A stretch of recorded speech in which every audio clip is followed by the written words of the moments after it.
ভালো কথা বলছে তো, এটা জনগণ যেটা চায়, জনগণের ম্যান্ডেট নিয়ে করুক না, অসুবিধা কী? ভালো কথা বলছে। আমরা তো আহ, একটা সিস্টেমের বাইরে তো যাওয়া যাওয়া যাবে না। আর আমরা তো এটা কার কাছে তারা দাবি করতেছে? ইলেকশন হবে, ইলেকশনে তারা যদি সরকার গঠন করে, জনমতের ভিত্তিতে করবে, অসুবিধা কী? কোনো অসুবিধা নেই। কিন্তু এখন যেটা হচ্ছে, সবচেয়ে যেটা আমি ভয় পাচ্ছি, ফ্যাসিস্ট তাড়াতে গিয়ে নিজেরাই ফ্যাসিস্ট না হয়ে যায়। যারা কথাগুলো বলছে তাদের ভাবভঙ্গি, অ্যাটিটিউড, কথাবার্তা মনে হচ্ছে দেশে বোধহয় নতুন একটা ফ্যাসিজম পয়দা হচ্ছে।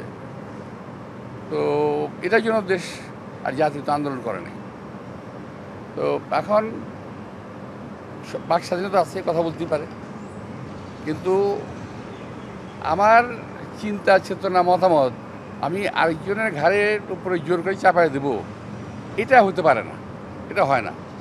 আমি আমার মতামত প্রকাশ করতেই পারি, আমার মতামত আপনাকে মানতে বাধ্য করব, এটা হয় না। এটার জন্য যে বিশ্বব্যাপী যে একটা সিস্টেম আছে, নিয়ম, অর্থাৎ ভোট, ইলেকশন, এর মাধ্যমে তাকে আগে আগে আসতে হবে। যেটা আমার ইচ্ছা হলো আমি করব, না মানলে এটা ওরা স্বৈরাচারী হয়ে যাবে, এটা ঠিক না তো। তবে কিছু কিছু লোক ইদানিং, আমি বাচ্চাদের কথা বলছি না, কিছু কিছু লোক আমাদের মতো অনেকেই আছে যারা কথাবার্তা যেটা বলছে, এটার মধ্যে একটা ফ্যাসিস্ট এবং স্বৈরাচারী মনোভাব স্পষ্ট হচ্ছে।